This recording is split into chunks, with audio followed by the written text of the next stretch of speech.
faculty and staff select the student speaker based on the caliber and delivery of his or her proposed speech.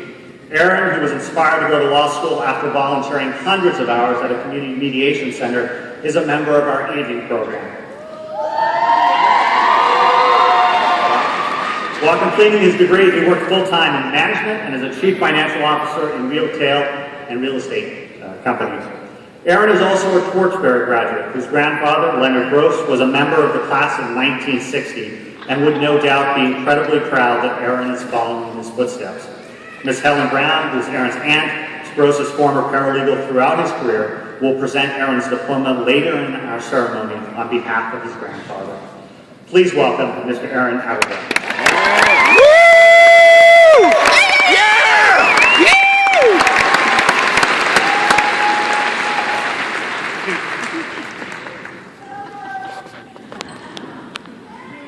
Good morning, graduates, families, friends, honored guests, and Southwestern faculty, alumni, trustees, and staff. My fellow graduates, we are here today because we are a collective group of individuals who embody commitment, hard work, and logical thinking. Some of us are here because of a career we dreamed of as children, while others are here because of our desire to make a difference in the world.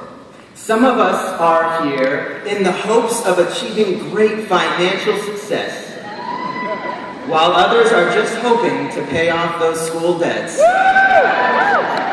So while people outside of our world might think that we all must be similar, the wonderful joy of law school has been to find out just how many amazing variations there are of this group of people who will very soon be called lawyers.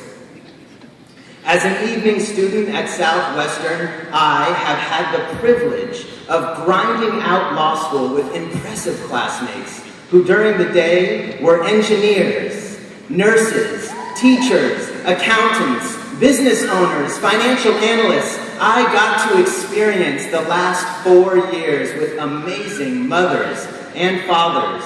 And in fact, my first semester laws class that had about 20 students in it actually had 4 babies while we were here in law school. So whenever a person outside of our world was impressed with my difficult schedule, I would simply chuckle to myself when realizing how next to some of my peers, I've actually had it quite easy.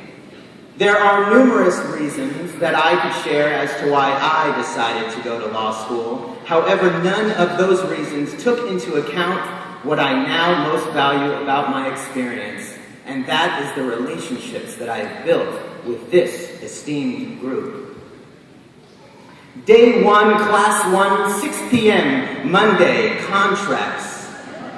Mr. Abergel, Professor Sloan said as my heart literally dropped, why don't you tell us about the very first case?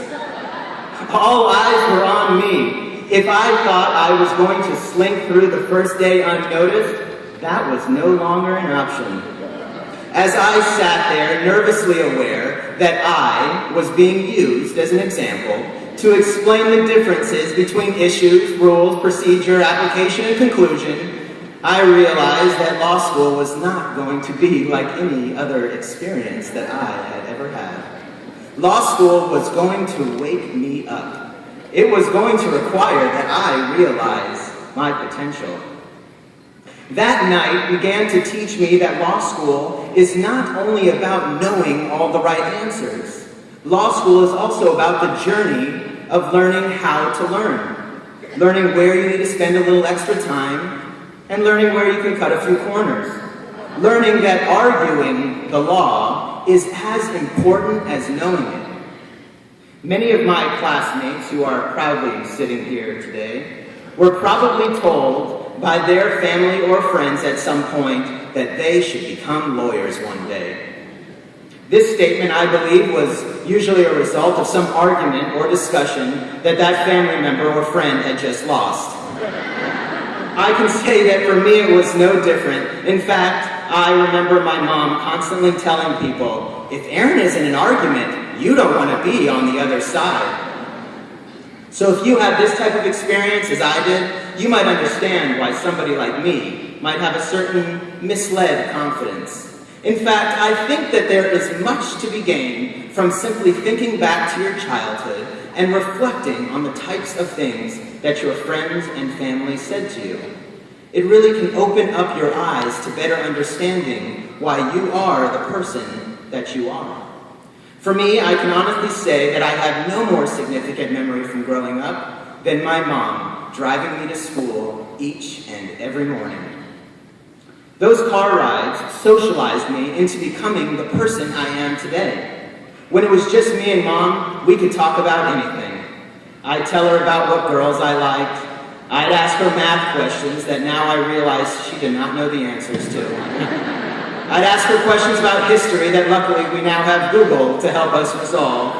But the bottom line is that I learned how to express myself during those car rides. I learned how to read people by watching my mom.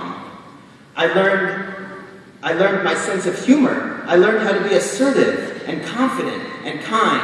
And I even learned that if you are going to have the privilege of standing on stage at your graduation and making a speech, you make sure that each and every person in that room knows that you are nothing without your mom.